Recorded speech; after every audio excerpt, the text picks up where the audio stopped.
Então vamos dar sequência ao nosso trabalho. Nós estamos desenvolvendo um curso sobre a fenomenologia, a filosofia descoberta por Edmund Husserl.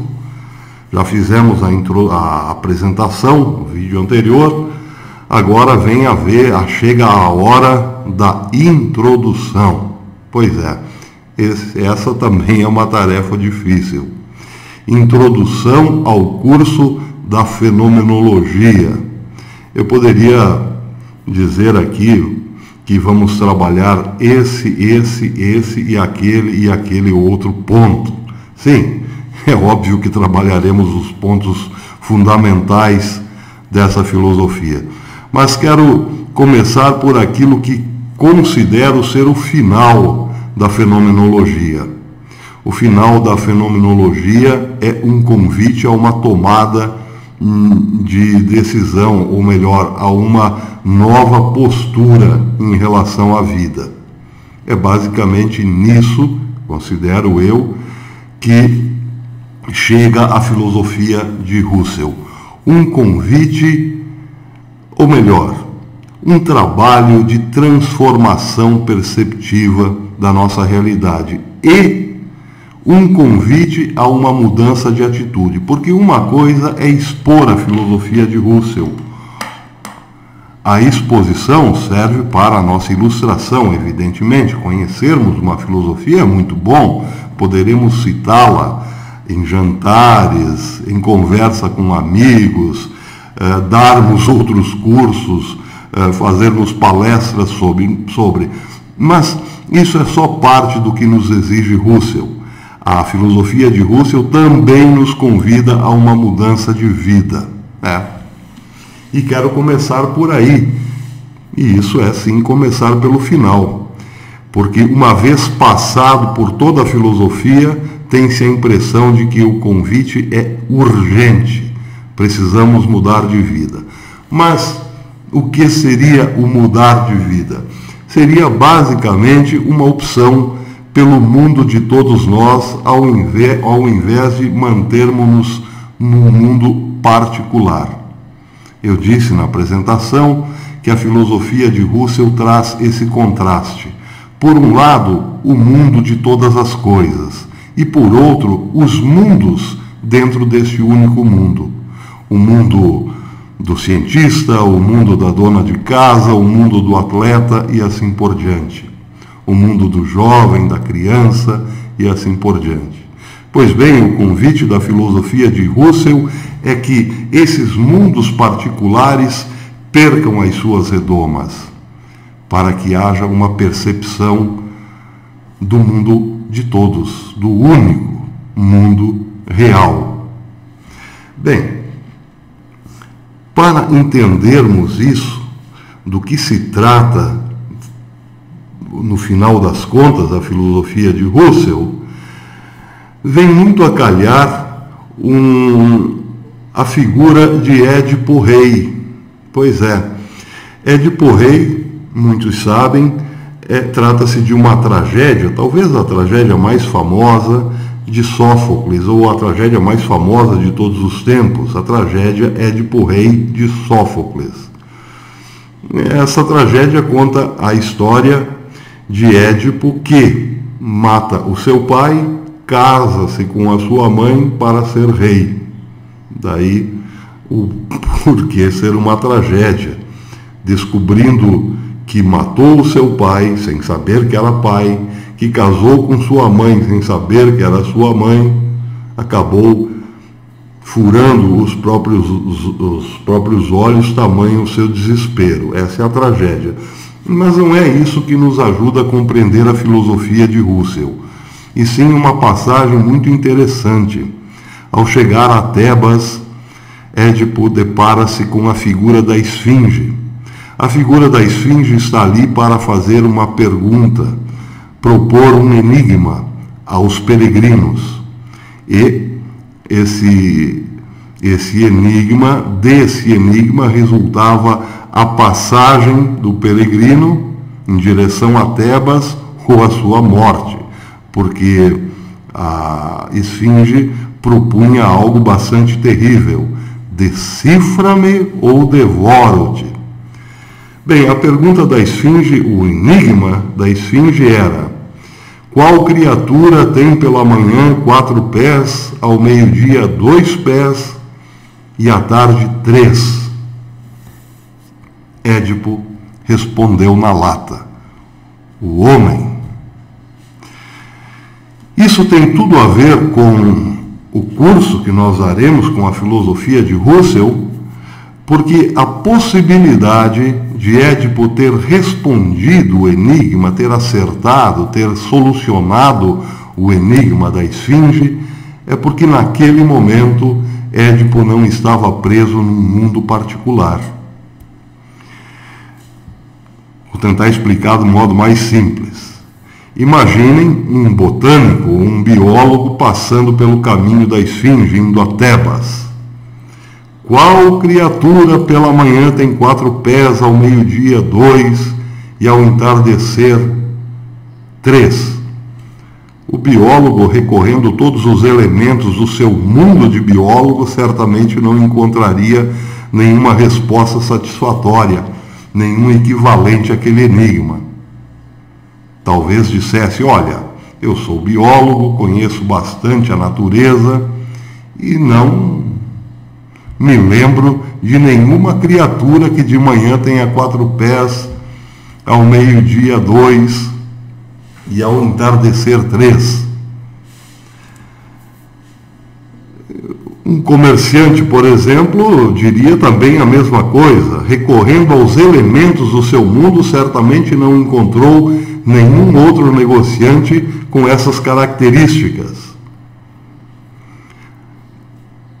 Para ir direto ao ponto, para resumir, ninguém fixo num mundo particular teria elementos desse mundo particular para resolver o problema, a menos que alguém, já com uma capacidade maior de ver o único mundo em que vivemos, talvez dissesse: o homem, por encontrar na sua intuição espiritual o sentido da alma humana, ou melhor, a totalidade da alma humana.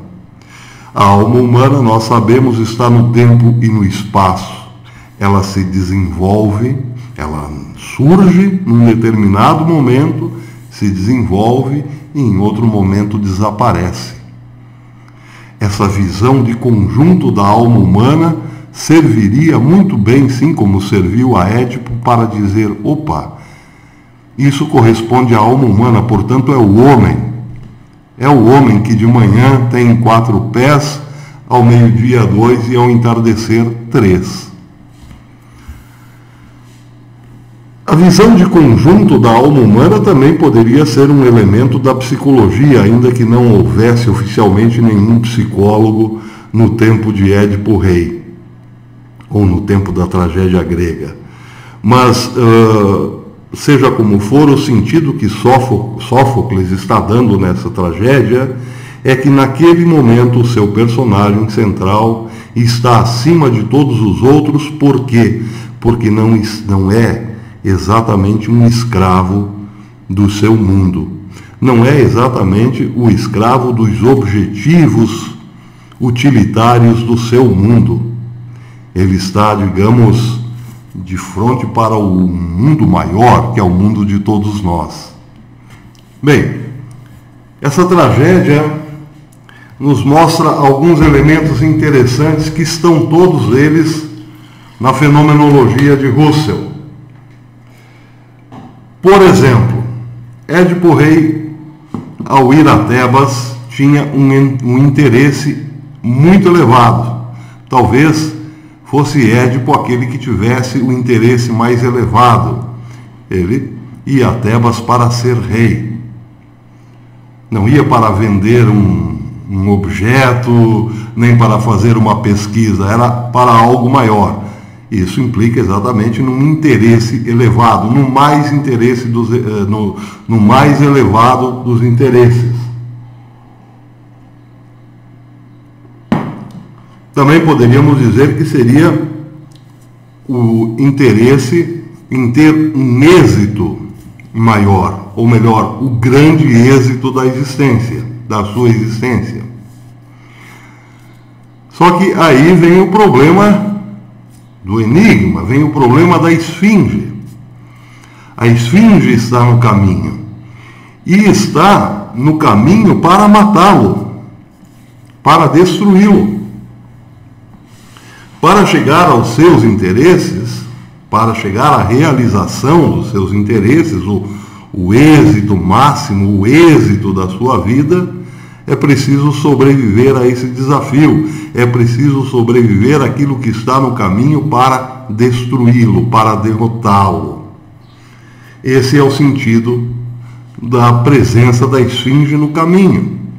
E aí, como passar pela esfinge? A esfinge, na verdade, simbolicamente, está ali exigindo uma razão.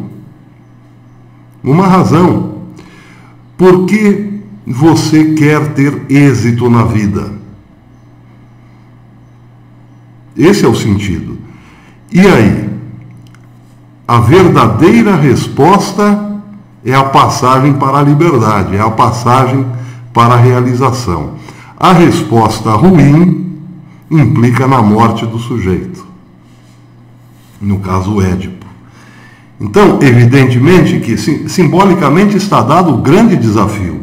Ou eu sei qual é a razão para a minha existência aqui nesse momento, ou aqui mesmo eu ficarei derrotado.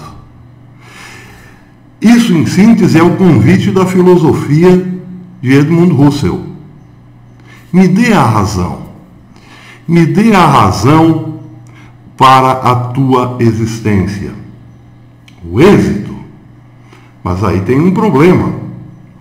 O êxito, se for basicamente o êxito na vida, isso quer dizer que o êxito pode vir através de terceiros.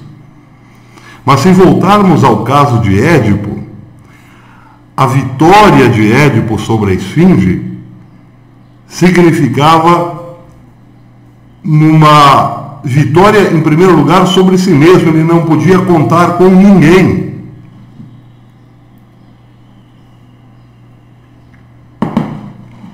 A passagem dependia da resposta correta, e a resposta correta não podia ser assoprada por um terceiro. Ele tinha que descobrir dentro dele mesmo a razão para atravessar a esfinge, ou melhor, a resposta para atravessar a esfinge.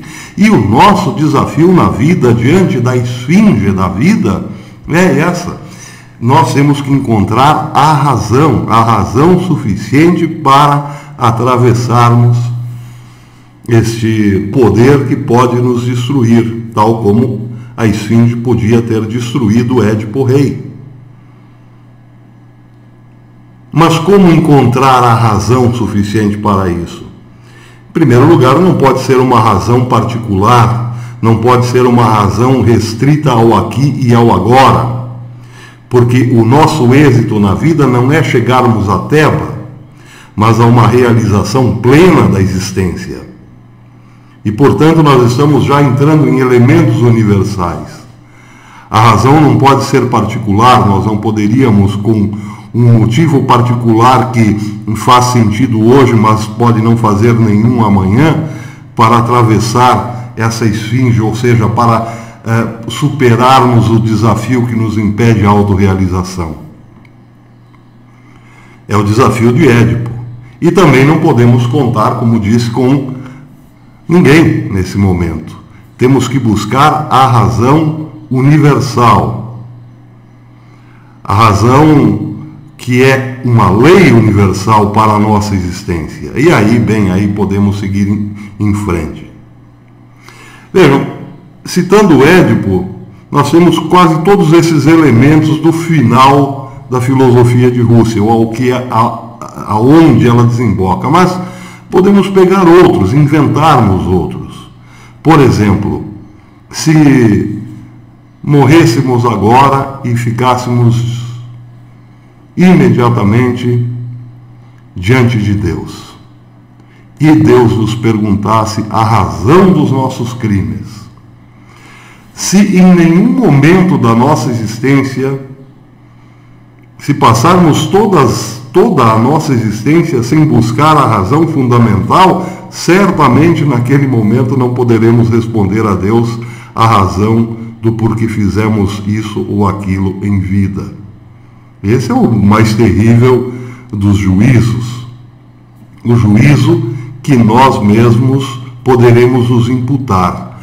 Sabe, eu nem sei porque eu estava lá no mundo. Eu não tenho a menor ideia porque eu vivi. Que condenação terrível! Nós mesmos, provavelmente, nesse momento, agiremos como a própria esfinge. Seremos nós a nossa própria esfinge. Decifra-me ou devoro-te, é o que nós diremos no momento em que estivermos de frente para a verdade. Qual a razão da tua existência? Por que em determinado momento praticastes o que era mal? Não poderemos nesse momento responder baseado nos nossos mundinhos particulares. Porque esta resposta, toda a resposta que provém dos nossos mundos particulares, vai nos mostrar a filosofia de Husserl, é incapaz para solucionar esse enigma ou para dar uma razão para a vida. Vou dar outro exemplo, um exemplo bastante pesado que vai inclusive desmonetizar este vídeo. Mas atentem porque é só um exemplo. Imaginem que alguém morre e vai imediatamente diante do trono de Deus para responder pelos seus pecados. E Deus pergunta: por que abortastes o teu filho em tal época?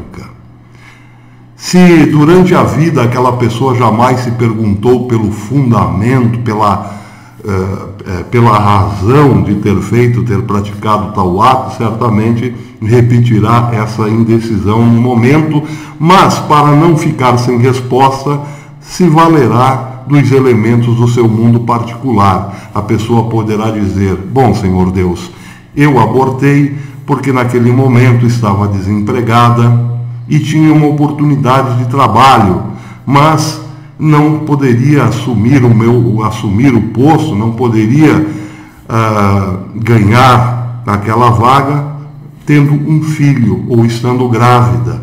Então, baseado naquela circunstância, bem, eu abortei o meu filho. Claro, nós não sabemos como age a infinita misericórdia de Deus. Estamos usando esse exemplo apenas para fazer luz ao que estudaremos a filosofia de Husserl. Mas considerando que, para a filosofia de Husserl, a resposta baseada nas limitações de um mundo particular não pode ser não nos pode dar uma razão suficiente, bem, naquele momento, então, a resposta baseada nas circunstâncias de um momento não poderiam, evidentemente, causar o arrependimento necessário àquela alma. Por exemplo, vou tentar explicar de modo um pouco mais simples. Vamos usar outro exemplo. Deus me pergunta: por que você prejudicou aquela pessoa? Eu não tive tempo durante a minha vida de entender aquele ato de modo mais amplo, segundo a totalidade do mundo, e sim sempre que lembrava de ter prejudicado uma pessoa, lembrava dentro das categorias próprias de um momento ou de um mundo em que eu estava. Eu prejudiquei aquela pessoa porque eu precisava naquele momento ter um concorrente a menos, ou enfim, eu estava ali com uma dívida muito grande, acabei prejudicando tal pessoa para poder saldar a minha dívida. Passarei a vida inteira usando dessa desculpa, ou seja, carregarei nas costas a vida inteira aquele momento, com todas as suas estruturas, com todos os seus objetos restritos àquele momento, carregarei aquele momento para sempre, para poder a cada instante responder alguma coisa que ficou lá no passado. Isso não me dará a dimensão exata do meu erro. Eu precisaria romper com aquela estrutura, com aquele momento, enxergar toda a minha vida segundo essa dimensão maior que é a do mundo em que todos estamos e, quem sabe, com elementos maiores, com elementos eternos, entender que o meu erro foi profundamente. Bem, aí, evidentemente, chegando diante de Deus, eu já teria, já estaria apto a dizer: Senhor, o Senhor me conhece e o Senhor sabe que eu me arrependi amargamente daquele meu erro. O arrependimento, ele só é possível em vida. Agora, como arrepender-se em vida, se carregamos sempre aqueles elementos limitados que justificam um ato ilimitado?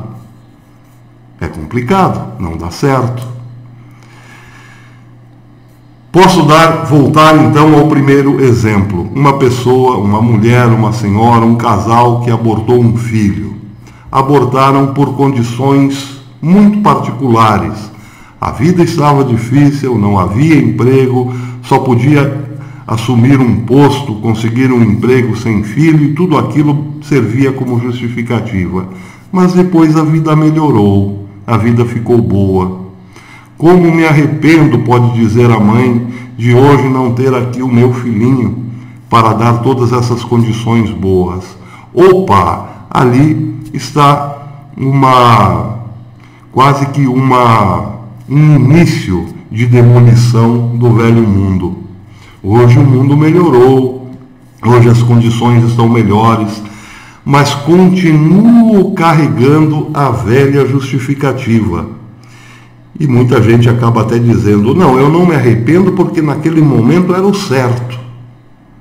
Vejam, quando nós usamos esses argumentos, nós estamos sempre alimentando um mundo limitado, reduzido, circunstancial, fazendo com que, carregando esse mundo pela vida fora, fazendo com que ele continue significando muita coisa, enquanto na verdade ele em si não significa nada e nem serve para a nossa autorrealização, muito menos para a nossa consciência. Pelo contrário, a consciência, que é feita de elementos eternos ou eidéticos, como vai dizer o próprio Russell, é uma condição para os juízos que nos acusarão, mas também a condição para os juízos que nos absolverão. Mas calma, isso é só uma introdução, tudo isso nós aprenderemos no curso. Por ora, basta dizer isso. Eu não posso justificar um ato que tem implicações eternas com uma razão limitada, circunstancial, presa a um tempo. Por exemplo, vamos voltar mais uma vez no triste exemplo de uma pessoa que abortou. Qual a razão? Bom, a razão é porque naquele momento eu não estava bem comigo mesmo, eu não estava bem financeiramente. Mas qual a implicação desse ato? É eterna. Porque eternamente haverá ali um morto, enquanto poderia ter existido uma pessoa que também pudesse ter ela, os seus filhos, enfim, ter toda uma abertura para o mundo. Não se pode justificar um ato com implicações eternas com uma desculpinha localizada no tempo.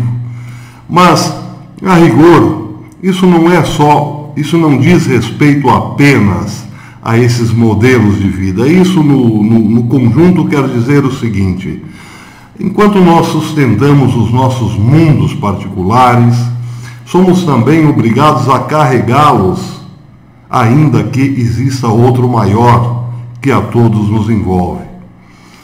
E quando vamos rompendo esses mundinhos particulares, vamos nos habituando à imensidão do único mundo que a todos nos abriga. É mais ou menos como dizia Platão no mito da caverna. Nós saímos da caverna, entramos em contato com a luz e no primeiro momento ela nos fere. Essa abertura ao único mundo que nos propõe Russell, ela é provavelmente tão incômoda nos primeiros momentos quanto sair de uma caverna escura.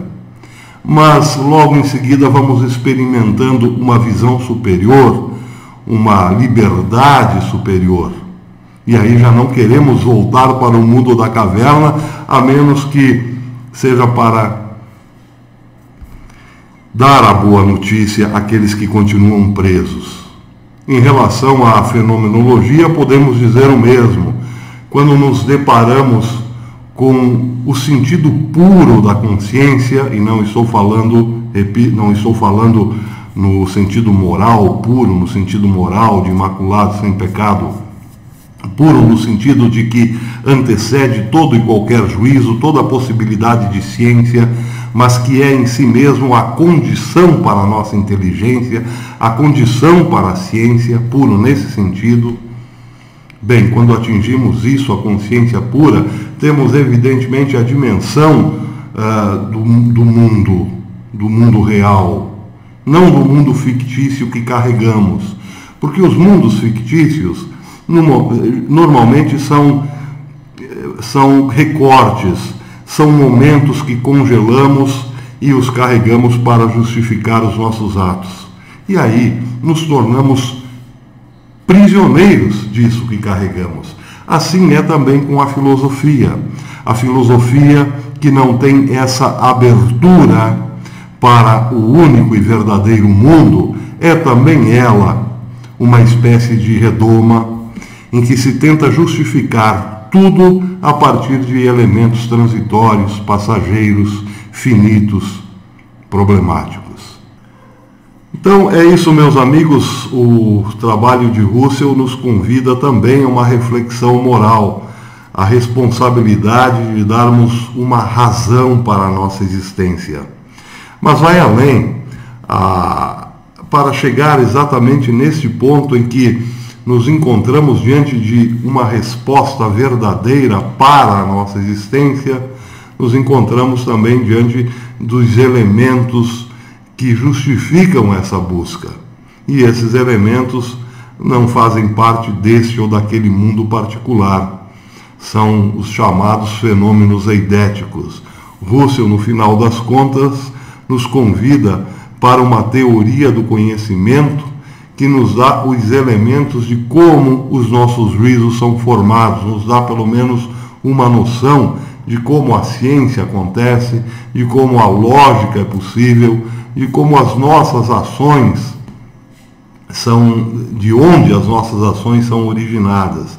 É o mundo da consciência pura, o mundo do eu puro, como ele dirá. Mas até chegarmos lá, para chegarmos lá, temos que tomar a decisão importante, decifrar um enigma. Que resposta eu quero dar para a esfinge da vida, aquela que me pergunta: decifra-me ou te devoro? Queremos dar uma razão meia boca, mentirosa ou simplesmente utilitarista, ou queremos dar uma resposta que de fato nos satisfaça a consciência, ou melhor, que por todos os ângulos que a olharmos parecerá sempre verdadeira? Esse é o convite da filosofia de Edmundo Russell, e é por isso que nos propomos a esse curso. Bem, eu encerro por aqui essa pequena introdução. O curso começa agora, essa é uma aula gratuita, ou melhor, é só a introdução, ainda não é a aula. As aulas eu postarei aqui num bloco no Hotmart, um preço ainda não decidido, mas acessível. Espero encontrar os amigos lá. O curso dará oportunidade também para um feedback. Eu certamente entrarei em contato com as melhores, tentarei responder as melhores perguntas ou inquietações ou dúvidas na medida do possível. Aqui estou em dívida com os amigos que têm escrito aqui no canal, nos comentários. Eu ainda não tive tempo para responder a todo mundo, para ler os comentários, porque esse curso exige bastante da minha parte, mas assim que folgar um pouquinho, vou tentar colocar em dia aí pelo menos algumas, responder a alguns dos que me têm escrito aqui. Então é isso, meus amigos, essa é a introdução. Agora vamos começar especificamente nas aulas. É isso aí, até depois.